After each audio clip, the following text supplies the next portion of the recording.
Hello friends, Vipin Bihari YouTube channel में आपका स्वागत है। आज का टॉपिक रहेगा star delta starter power and control cycle circuit diagram. जो है आपको एक एक चीज करके मैं आपको समझाऊंगा, जिससे आपको कोई भी डाउट जो है एक्चुअली क्लियर हो जाएगा। जो प्रैक्टिकली काम करते हैं या इंटरव्यू देने के लिए जा रहे हैं, या जरूरी नहीं है कि आप जॉब करने के लिए आपकी नीड पड़ेगी, आपको कोई भी स्टार्टर लगा रहे हैं। अब पिछले वीडियो में आपको जो DOL यानी डायरेक्ट ऑनलाइन स्टार्टर के बारे में आपको कंट्रोल और पावर जो है आपको एक एक चीज क्लियर करा दिया था, लेकिन आपको स्टार डेल्टा स्टार्टर और मोटर के बारे में कैसे उसको ऑन किया जाएगा और कैसे उसे देखिए स्टार डेल्टा स्टार्टर के यूज क्यों किया जाता है। तो फर्स्ट ऑफ ऑल आपको मैं क्लियर करता हूँ, स्टार डेल्टा स्टार्टर का यूज इसलिए किया जाता है, ये स्टार्टिंग करंट आपको बहुत ज़्यादा होता है।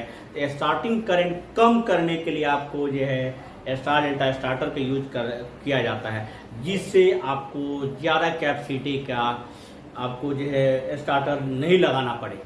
ये चीज़ें आपको ध्यान रखना है। देखिए, जब भी आप किसी भी स्टार्टर पे काम करने जाते हो और देखते हैं तो बहुत सारे वायर जो है अनगिनत दिखता है, लेकिन आपको समझ में इतनी सारे वायर कहाँ से आ गया। तो उस वायर को क्लियर करने के लिए वायर ऐसे तो आपको बहुत कम वायर दिख रहा है, लेकिन इससे भी ज़्यादा बहुत सारा वायर दिखेगा। तो उस वायर को कंट्रोल करने के लिए, कैसे समझने के लिए एक एक चीज़ मैं आपको समझा रहा हूँ। देखिए, जैसा कि मोटर है, ये मोटर है। मोटर में 6 टर्मिनल होते हैं।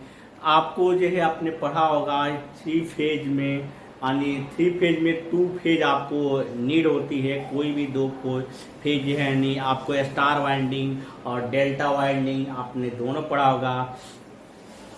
और स्टार डेल्टा स्टार्टर है, यानी स्टार और से होकर फिर डेल्टा में आएगा, तो कैसे काम करता है वो चीज़ें मैं समझाता हूँ। जैसा कि हम जानते हैं, मोटर की टर्मिनल आपको जो है 6 टर्मिनल होते हैं, 6 टर्मिनल। तो उसको करने के लिए आपको जैसे RY B और BR, यानी टर्मिनल में आपको जो है RY और BR जो है अपोजिट डायरेक्शन में आपको तीनों मिलना चाहिए, जिससे आपको मोटर जो है सीधी चलती रहेगा। अगर कोई भी डायरेक्शन, कोई भी फेज आपको नहीं होगा तो उसकी डायरेक्शन अपोजिट हो जाएगा। ये चीज़ें आपको मोटर का टर्मिनल में आपको ध्यान रखना है। तो 3 फेज मोटर हम बोलते हैं, लेकिन आपको 2 फेज, आपको स्टार और डेल्टा में 2 फेज मिलकर आपको जो है मोटर को चलाया जाता है। तो उस मोटर को चलाने के लिए स्टार्टिंग टॉर्क यानी स्टार्टिंग करंट कम करने के लिए स्टार डेल्टा स्टार्टर का यूज करते हैं। सबसे पहले हम जो है पावर डायग्राम की बात करते हैं। ये पावर डायग्राम है, पावर डायग्राम आपको जो है सबसे पहले TP रखते हैं, यानी 3 फेज का आपको MCB एक रख लेंगे, और 3 फेज के MCB के थ्रू आपको जो RY मिलेगा। देखिए, ये जो है MC का मतलब मैंने लिख दिया हुआ है, मेन कंडक्टर, और SC मतलब स्टार कंडक्टर, और DC यानी डेल्टा कंडक्टर। ये अपने आपको कोड वर्क में आपको समझाने के लिए मैंने शॉर्ट में लिख दिया। ये ऐसा नहीं भी लिखा रहेगा, जरूरी नहीं, लेकिन आपको ये समझना है। 3 कंडक्टर होता है, एक ओवरलोड रिले होता है और एक TP होते हैं पावर सर्किट के लिए। तो पावर सर्किट को बहुत ध्यान से केयरफुली आपको देखना है। देखिए, सप्लाई आपको 3 फेज ही मिलेगा, लेकिन 3 फेज को 6 वायर में कैसे कन्वर्ट करना है मोटर को चलाने के लिए। तो 6 वायर में कन्वर्ट करने के लिए आपको उसी फेज के थ्रू 6 वायर में कैसे कन्वर्ट किया जाता है, मैं आपको एक एक चीज समझा रहा हूँ। जैसे ये 3 फेज RYB कंडक्टर के इनपुट में लग गए। कोई भी कंडक्टर आपको ये ओपन रहता है, ये दोनों साइड से यहाँ सप्लाई मिलेगा, यहाँ सप्लाई मिलेगा। जब तक इसको कॉइल की सप्लाई नहीं मिला जाएगा, कॉइल में 230 वोल्ट या 415, 230 ही हम यूज करते हैं, सिंगल फेज यूज करते हैं। जब इसमें सप्लाई देंगे तो कॉइल जो होल्ड हो जाएगा, और होल्ड होने के साथ जो है ये जो है आपको सर्किट पूरा हो जाएगा। ये सर्किट पूरा हो जाएगा, और पूरा होने के साथ जो है आपको ओवरलोड को सप्लाई मोटर के एक टर्मिनल में पहुंच जाएंगे। लेकिन अब यहाँ से वायर कैसे लाएंगे, तो फिर देखिए, मैं यहाँ से डायरेक्ट वायर आपको दिखा दिया हूँ। लेकिन आपको टाइट करने के लिए वायर को आपको यहाँ पे टर्मिनल, कंडक्टर के टर्मिनल पे यहाँ पे टाइट करेंगे, यहाँ पे टाइट कर, यहाँ पे दो वायर आपको दिखेंगे इनपुट में कंडक्टर के। आप मेन कंडक्टर के इनपुट में दो का आपको R to R, Y to Y, B to B आपको 6 वायर आपको इसमें दिखेंगे। और दिखने के साथ बिल्कुल नए लोग होंगे, बिल्कुल नहीं जानते हैं, उनके लिए भी वीडियो है। जो जानते हैं वो थोड़ा बहुत स्क्रिप्ट करके आपको जल्दी बढ़ा के भी देख सकते हैं, उसके लिए कोई प्रॉब्लम नहीं है। फिर आपको तीन वायर वाया हुआ है, इसी से इनपुट हम लेकर आपको डेल्टा कंडक्टर के आपको इनपुट में आपको डाल देंगे। तो ये इसमें 3 ही दिखेगा, इसमें 6 वायर दिखेगा। अब चलते हैं स्टार का। स्टार कंडक्टर का तीनों शॉर्ट किया हुआ है, तीनों के आपको 2 लूप का ऐसे एक लूप बना दिए, ऐसे लूप बना दिए, इसको शॉर्ट कर दिए। यानी इस पे ज़्यादा देर तक आपको सप्लाई नहीं मिलनी चाहिए। उसके टाइमर के थ्रू जो है ऑन ऑफ हम कराते हैं। तो फिर सबसे पहले आपको जब हम पुश बटन से जब ऑन करते हैं, ऑन करने के बाद ओवरलोड के एनसी की थ्रू जो है थ्रू आपको जो है मेन कंडक्टर पे जाते हुए टाइमर के थ्रू आपको स्टार कंडक्टर होल्ड होगा और कुछ सेकेंड बाद आपको डेल्टा पे आ जाएगा। ये जो है इसमें आपको 2 तार मिलेगा, इसमें भी आपको लूपी मिलेगा, इसमें भी 2 तार, ये इसमें से 2 तार है, इसमें से 2 तार, इसमें से 2 तार, यानी 2 वायर जो है आपको जो है इसमें लूपिंग इस कंडक्टर में मिल जाएंगे। फिर आपको तीसरा वायर जो है आपको मोटर के कंडक्टर में RYB जो है वायर आपको निकालना है। एक्चुअल प्रैक्टिकली आपको मैं एक एक चीज करके आपको क्लियर समझा दिया। वैसे आपको हर जितने भी है दुनिया के स्टार्टर है, आप देखते हो, चाहे आप यूज करते हैं, कहीं भी प्लांट में यूज करते हैं फ्रेंड, तो आपको जो है इस पे ध्यान रखना है। ये सिर्फ पावर है, ये पावर कभी भी आपको एमसीबी ऑन कर दिए और सप्लाई से इस कंडक्टर के आगे नहीं बढ़ेगा जब तक आपको जो है सिंगल फेज सप्लाई कंट्रोलिंग तो यूज नहीं किया जाएगा। यानी उसको कॉइल को पिकअप करने के लिए एक्सटर्नल सोर्स नहीं दिया जाएगा, एक्सटर्नल सप्लाई नहीं दिया जाएगा, तब तक ये ऑन नहीं होगा। उसको ऑन करने के लिए एक कंट्रोलिंग डायग्राम में बताया हुआ हूँ। तो सबसे पहले कंट्रोलिंग डायग्राम कैसे देंगे ये चीजें मैं समझा देता हूँ। सबसे पहले ये जो है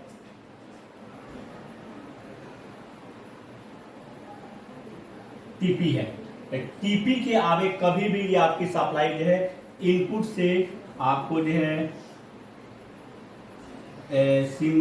आपको जो एमसीबी लगाएंगे, ऐसे आपको सप्लाई मिलेगा और फेज मिलेगा। फेज जैसे मिल रहा है कंट्रोलिंग के लिए, ये आपको ये जो है टीपी हो गया। टीपी आपको इससे आउटपुट मिलेगा और कंट्रोलिंग के लिए आपको जो इनपुट से लेकर और एमसीबी में लगा देंगे, जिससे आप इस टीपी को ऑफ भी करेंगे। ऑफ करने के बाद ये सप्लाई चलता रहेगा और इस कंट्रोलिंग के थ्रू आपको 3 फेज न यूज करके इस सप्लाई से आपको सिंगल फेज सप्लाई से ऑन ऑफ कर सकते हैं, जिससे शॉर्ट सर्किट नहीं होगा। आराम से प्रैक्टिकली टेस्ट कर सकते हैं और इजीली आप जो है सीख सकते हैं और समझ सकते हैं। तो ये चीज़ें आपको क्लियर हो गया। तो कंट्रोलिंग करने के लिए सबसे पहले हम आते हैं एमसीबी पे। एमसीबी से सप्लाई, जैसे एमसीबी मैंने आपको समझाया, एमसीबी के आपको ओवरलोड के एनसी के थ्रू कंट्रोल सप्लाई यानी 230 वोल्टेज सप्लाई आपको जाएगी और जाने के बाद पुश बटन ऑफ यानी आपको एनसी बोलते हैं। किसी भी कंडीशन में अगर लोगो रहता है, कोई बनाया हुआ है, ये एनसी होता है। अगर ऐसे लोगो रहता है, ऐसे रहता है, ये एनो रहेगा। तो एनसी और एनो क्या होता है, देखिए किसी भी कंडक्टर 3 फेज कंडक्टर में आपको कॉइल की सप्लाई जब क्लोज हो जाएगा, यानी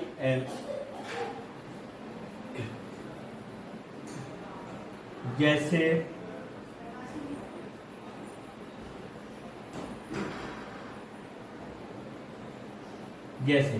ये जो है आपको जो है सप्लाई है, जब कॉइल जब होल्ड होगा तो ऐसे क्लोज होगा सर्किट, यानी सीधी सर्किट आपको पूरा हो जाएगा।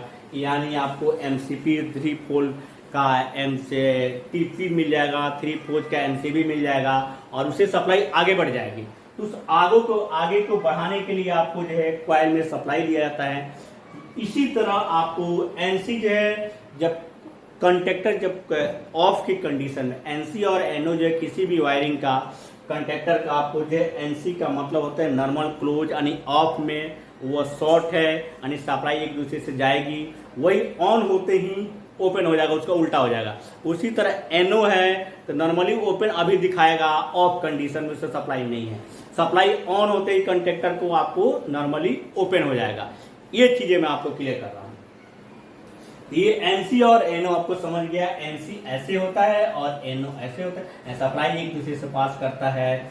ऑफ कंडीशन में तो नॉर्मली क्लोज होगा और ऑफ कंडीशन में नॉर्मली ओपन होगा, यानी एनसी मतलब नॉर्मली ओपन, नॉर्मली क्लोज हो गया, ये जो है नॉर्मली ओपन, इसको ऐसे बोलते हैं। ये मैंने आपको लोगो दिया है, इसी के कंडीशन आप समझ सकते हैं। देखिए, push button of and NC button, फिर पुश बटन ऑन रहेगा और ऑन के साथ कॉइल पे यानी मेन कंडक्टर के कॉइल को सप्लाई देने के लिए आपको होल्ड डाउन होल्ड डाउन आपकी सप्लाई दिया जाता है। जैसे होल्ड अगर ऑफ भी हो जाता है तो सप्लाई उसको कॉइल पे मिलते रहेगा और वो कंडक्टर ऑन रहेगा। ये आपको यहाँ से यहाँ सप्लाई मिल गया। पुश बटन का काम ये है, जब एक बार सप्लाई दिए फिर वापस आ जाता है, जिससे आपको सेफ्टी बना रहेगा और जलेगा नहीं कॉइल। ये पुश बटन ऑन हो गया। ऑन के बाद आपको सीधा या होल्ड डाउन के बाद मेन का कंडक्टर का एनओ में, आपको मेन कंडक्टर के कॉइल में चला जाएगा। उसी तरह टाइमर होता है, तो टाइमर जो है डिले के लिए होता है। आपको जब ऑन करते हो पुश बटन से वाले स्टार पे, स्टार कंडक्टर पे सप्लाई जाएगी और सप्लाई जाने के बाद कुछ सेकंड बाद जैसे यहाँ पे शॉर्ट रहेगा, शॉर्ट होने के बाद शॉर्ट सर्किट ना हो तो टाइमर ऑटोमेटिक उसकी सप्लाई काट देगा और काटने के बाद सीधा आपको डेल्टा पर चला जाएगा। तो देखिए, टाइमर का एनओ रहेगा, एनओ से आपको स्टार कंडक्टर के कॉइल पे गया। उसी तरह टाइमर का एनसी जब ऑन होते ही एनसी ये एनओ एनसी बन जाएगा और ये जो है ऐसे बन जाएगा। आपको डेल्टा कंडक्टर, आपको एनसी पे आपको डेल्टा कंडक्टर, ये आपको जो है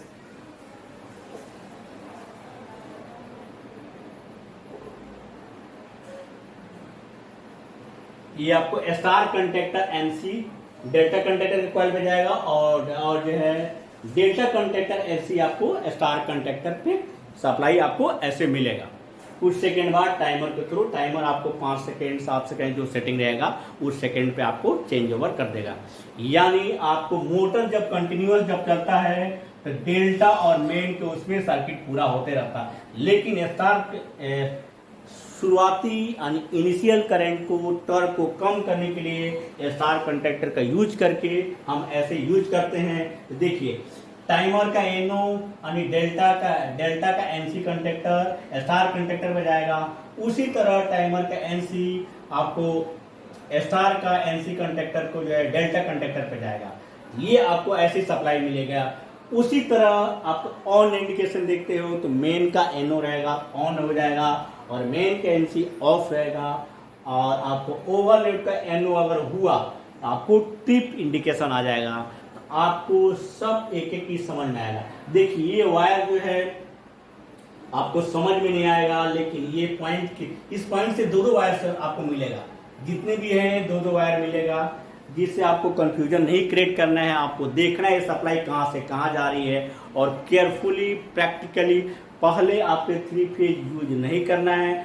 3 फेज का टीपी ऑफ करके और सिंगल फेज के थ्रू डेल्टा और मेन कंडक्टर अगर साइकिल पूरा हो रहा है, आपको जो मोटर सही इफिशिएंसी के साथ आपको काम करेगा, जिससे कोई प्रॉब्लम नहीं आएगी। तो पहले 3 फेज की सप्लाई को ऑन नहीं कराना है। आपको जो है प्रैक्टिकली आपको देखना है और ध्यान रखना है। पहले अगर सीखना चाहते हैं, पहले इंस्टॉल किया हुआ है तो उस इंस्टॉलेशन को बहुत केयरफुली इस ड्राइंग से मैच हो रहा है कि नहीं मैच हो रहा है, और मैच नहीं हो रहा तो किस कंडीशन में कैसे यूज कर रहे हैं उसको बहुत अच्छे से सीखना है, जिससे आपको नॉलेज गेन होगा। और स्टार्टर पे आपको चाहे DOL स्टार्टर या आपको स्टार डेल्टा स्टार्टर पे आप मास्टर बन जाएंगे और अच्छे से सीख सकते हैं। अगर मुझे मेरा वीडियो आपको अच्छा लगा होगा, समझ में आया होगा, आपको सब्सक्राइब, लाइक, शेयर कीजिए।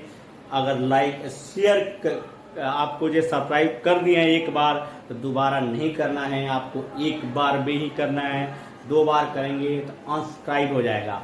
आपको जो फीडबैक देकर फीडबैक के रूप में आपको सब्सक्राइब करवाइए अपने फ्रेंड से और वॉच करते रहिए कंटिन्यूअस, जिससे मुझे एनर्जी मिलेगा और अच्छे अच्छे हर वीक में आपको एक एक वीडियो जो है मैं धीरे धीरे आराम से लाऊंगा और आपको मास्टर बना दूंगा। चाहे इलेक्ट्रिकल में हो या HVAC में हो या प्लम्बिंग में हो, हर एक एक क्वेश्चन आपको मैं क्लियर कराऊंगा, जिससे आपको वीडियो देखने में कोई प्रॉब्लम नहीं है और सीखने में कोई प्रॉब्लम नहीं है। स्क्रीनशॉट देखकर प्रैक्टिकली कीजिए और सोचिए और समझिए, जिससे आपको नॉलेज गेन होगा। Thank you.